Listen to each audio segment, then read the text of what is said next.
Imagine waiting 4 years for the biggest sporting event on Earth, only to discover that this World Cup looks completely different from every World Cup you've ever seen. More teams, more countries, more matches, 3 host nations, and a tournament so large that it will stretch across an entire continent. So why is FIFA changing everything for 2026? And will these changes make the World Cup better or worse? By the end of this video, you'll understand exactly why the 2026 FIFA World Cup will be unlike any World Cup in history, even if you've never watched football before. Let's start with the biggest change.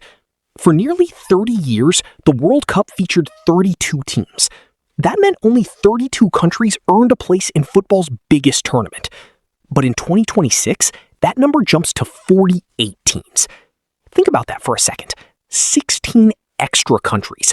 That's the equivalent of adding an entire extra tournament inside the tournament. And that changes everything. For smaller football nations, qualifying for the World Cup has always been incredibly difficult. Many countries spend decades trying to reach the tournament and never make it. Now, more nations have a realistic chance. More countries means more fans, more stories, more underdogs, and more surprises. Because here's something fascinating. One of the reasons people love the World Cup isn't seeing the strongest teams win. It's seeing the unexpected happen. In 2022, Morocco shocked the football world by reaching the semifinals. Almost nobody predicted it. Now imagine even more countries getting opportunities like that. The chances of a surprise story become much higher. But that leads to an important question.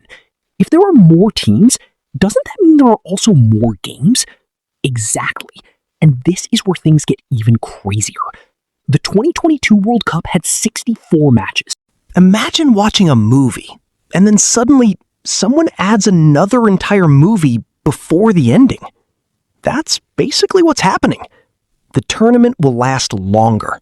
Fans will have more matches to watch, and football will dominate headlines for weeks.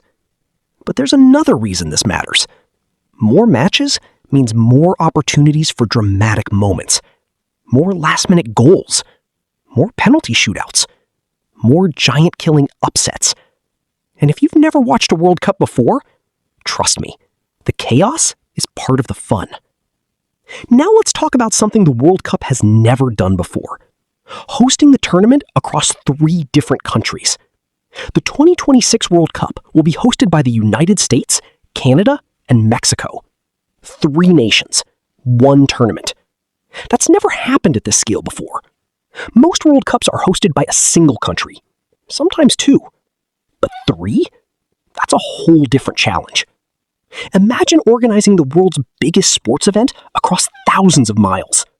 Teams will travel enormous distances. Fans will travel enormous distances. Even broadcasters have to rethink everything. And speaking of distance, here's a number that might surprise you. The distance between some host cities is greater than the distance between entire countries in Europe.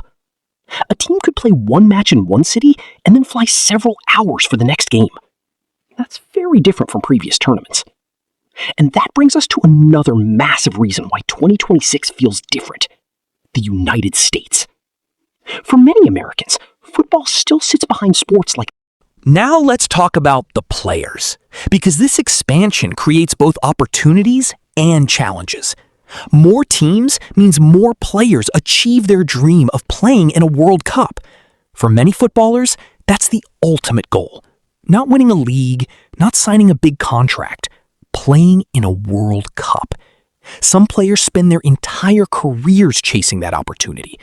Now, more athletes will get that chance. But there is a downside. More matches can mean more fatigue. More travel can mean more exhaustion. More pressure can mean more injuries. So while fans get more football, players face a tougher challenge, and experts are still debating whether that's a good thing. Another fascinating change is the atmosphere. The 2026 World Cup could become the most diverse World Cup ever.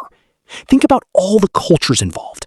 Different languages, different traditions, different fan groups, different football styles. You'll have supporters from every corner of the world gathering across North America. That's one of the magical things about the World Cup. For a few weeks, the entire planet feels connected through one event. And in 2026, that feeling could be bigger than ever. But maybe the most important difference isn't the number of teams, or the number of matches, or even the 3 host countries. It's what the tournament represents. The World Cup is changing because football is changing. The sport keeps growing. New countries are becoming competitive. New audiences are discovering the game. And FIFA wants the tournament to reflect that growth.